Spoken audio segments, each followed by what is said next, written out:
What I want to do here is something that hasn't probably been done a lot on this station during this week. I'm going to give a little positivity segment for the LSU Tigers. I'm done with the negativity. It's time to move on to South Carolina. I want to look back through the first 5 games of the season and give you some bright spots for LSU because, believe it or not, guys, there's a lot of bright spots. There's a lot of negatives. You got some bright spots as well. First one, your secondary is absolutely awesome.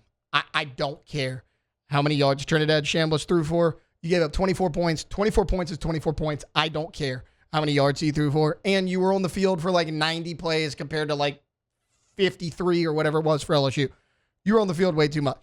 You had an interception return for a touchdown that was called back. Then you got another pick. This team forces turnovers. You knew coming into the season, though, that this secondary had a chance to be special. I had talked about it on the morning show. I'm sure Hunt did. I'm sure Matt Moscona did. Anybody that was out there for this fall camp saw it. Look, the combination of Ansor Delane, PJ Woodland, and then your 2 safeties, Tamarcus Cooley, AJ Hulsey, it could very well be the best in the SEC. And you can kind of see it coming. Not just from the performance of what you saw in fall camp, but you knew you were going to be improved. This is something I've brought up a number of times. You knew it was going to be better because the guys you relied on to start for you multiple games a year ago are struggling to find the field this year. Case in point, Jordan Gilbert started double-digit games for you a year ago. He can't find a spot in the safety rotation. They've actually moved him to star to back up Harold Perkins. But what happened? AJ Hulsey got ruled ineligible for the first half of the Clemson game. Gilbert goes in there. Boom. Awesome. So you have a really good frontline talent, but you also have solid depth.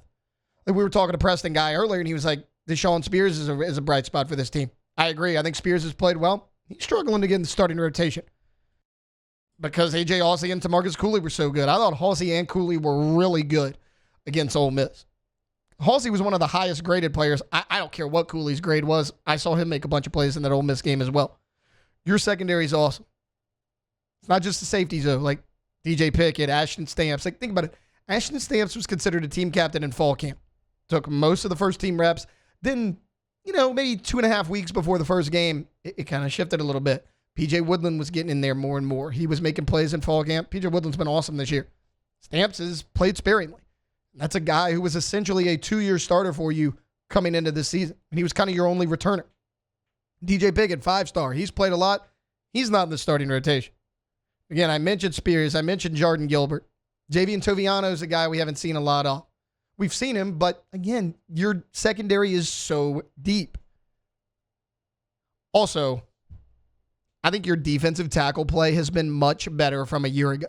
Now, a year ago, you kind of try to piece it together because Jacoby Guillory goes down with the leg injury, like first game of the season, pretty much. You have to piece it together.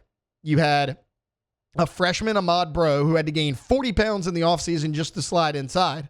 He was 245 when he got here as a freshman. He ended last season at, 280, 285? He had to put on a lot of weight. You had Dominic McKinley, who's a physical specimen. He was a true freshman. And you had Gio Paez. That was kind of the only veteran guy you had. I mean, your best interior pass rusher from a year ago wound up being JVR Suggs, who was a little bit undersized for the position. You have Guillory back. He's been really good. Obviously, Ahmad Breaux and Dominic McKinley are a year older in this defense under Blake Baker. They've done a really good job. But Bernard Gooden, I mean, when you signed him from South Florida, there were a lot of people out there that said, Bernard Gooden's going to start. Go watch his tape at South Florida. He's really good. There were some people that were like, he's a little undersized. He's probably a depth piece. When we were given the roster at fall camp, you immediately go, okay, this guy's at this number so I can watch him out there on the field. What's their height and weight? I wish I still had it with me, but luckily I remember. I look down. Who's 88? He's making plays. It said Bernard Gooden, 6'1", 268 pounds. I remember that vividly because I'm like, wait a minute. Your number one defensive tackle, the guy that's been the most disruptive player on the D-line all fall camp, is 6'1", 268 pounds. He's just a guy that finds a way. I mean, you did not have a guy on Bernard Gooden's level a year ago on that defensive line. Guillory maybe could have been that guy, but again, he got hurt week 2 of the season. Paez was never going to be that number one guy on the defensive line. He was a good player. He was a starter for you. And then JVR Suggs came in on passing downs. He wasn't an every down defensive tackle for you. Bernard Gooden, he didn't come off the field a whole heck of a lot. He will every now and then to get a breather and get some of those other guys in there, but Bernard Gooden's been the anchor of that defensive line, and he's done a heck of a job. Now, you knew your defensive ends were going to flash, right? You don't have a ton of sacks from the defensive end spot. Like, actually, Hunt Palmer, while we're talking about this, on LouisianaSports.net, he's got a piece up saying 3 players that, should get more playing time, one of which he mentions is Jamari Butler, which I think is a good choice because I think Jamari Butler's quietly been good. He hadn't had a ton of sacks, but he's had a lot of pressures. He's gotten in there with some tackles. Like, you brought in Jack Pyburn, Patrick Payton, and Jamari Butler to pair with a Gabriel Relaford. A lot of people kind of forgot about Jamari Butler. They're like, oh, Patrick Payton, the premier pass rusher. We know how physical Jack Pyburn is. He's going to stop the run. He can move down and play tackle if he needs to. Jamari Butler has maybe been the best of those 3. He's done a really nice job. Like, LSU has 11 sacks in 5 games. Pyburn has 1. Patrick Payton has half a sack. Gabriel Relaford didn't have 1. And Butler doesn't have 1. But they're disruptive. They do what they need to do to get the job done, which is why a lot of teams aren't running in between the tackles on this defensive line and why you're forcing a lot of turnovers, because while there's not sacks, your defensive line is getting pressure. You are forcing some hurries. You haven't gotten to the quarterback a ton, but you're doing your job. You're making them uncomfortable. So I think, look, you could go back and forth on the defense. Like you say, oh, the linebacking core. You could say, oh, hell, Harold Perkins. He's found his home at star. It's a perfect spot for it. We talked about that a lot in preseason. Saying, you tried him inside. You tried him on the edge. He's really good in coverage. You don't think he's an every down interior linebacker. You put him on the edge. Is he an every down pass rusher? You can do a little bit of all of that at the star position, which is why I liked it so much when they announced it was going to happen. He's been awesome. He might be the best player on your defense this year. No surprise to anyone. But Harold Perkins seems like he makes play after play after play in big moment. He has been awesome. Love him at the star position. We know the defense is good, though, right? Like, I'm giving you all these positives. What do you notice? All of them on the defensive side of the ball. There's fuel in the offense as well. Like, going back to the Ole Miss game. I know he got beat a few times. He's a true freshman. Although Karius Kern showed a lot of promise. He found out, I think they said 22 minutes before opening kickoff that he was going to start because Weston Davis got injured with a concussion in pregame. Still not 100% sure how that happens, but he did. And Karius Kern went in there and he held his own. Again, you saw him get beat on the sack by Deshaun Womack, but Womack was way off sides, and ultimately they did call it. Like, there are a few things here and there, but I thought he played well, and so did Brian Kelly. Brian Kelly said in one of the postgame press conferences he did, I thought Karius Kern reminded me a lot of Emory Jones. You mean the guy that had to step in as a freshman because of injury, never relinquished that spot, and wound up being a 3-year starter for you? That guy? I'll take that comparison. I'll take that comparison all day long. He was a guy that had hype all fall camp. You were kind of looking for a spot for him. Maybe a try tackle. Weston Davis' status is up in the air.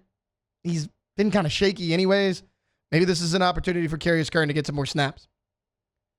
Also, Harlem Berry's quietly having a really good year. I was looking at the running game the other day because, shocker, that's what everyone's talking about this week. Harlem Berry is averaging 5 yards per carry for the Tigers. And it's not one of those things where it's like, oh, well, he only has 12 carries. Of course, he's got a pretty good average. He's got 22 on the year. That's not huge, but that's enough of a sample size in my eyes to say, okay, there's a little something here with Harlem Berry. He had the touchdown last week against Ole Miss. He was kind of your only running game in that ball game. He did a really nice job. He's probably going to continue to get more touches. It's funny. I mentioned the article that Hunt put out. He was kind of in lockstep with me. Like, he mentioned Jamari Butler getting more snaps. The other 2 players, Karius Kern and Harlem Berry.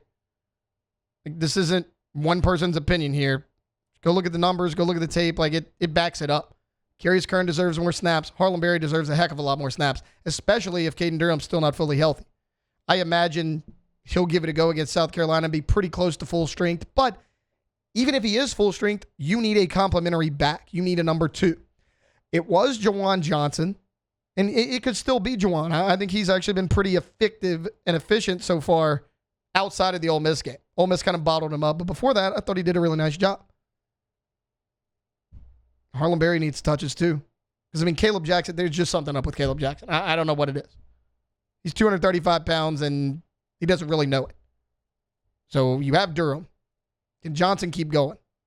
Can Harlem Berry get more carries in that rotation as well? All of a sudden, you may not have a dominant running back. You may not have a good running game, but can those three guys staying fresh and rotating in? Can they give you something in the running game? I think Harlem Berry's been pretty good. Hey, thanks for watching Hunt on LSU. Before you get out of here, do us a couple of favors. Hit that like button, leave your comments below, and subscribe to the channel for all your Fighting Tiger football talk. See you next time.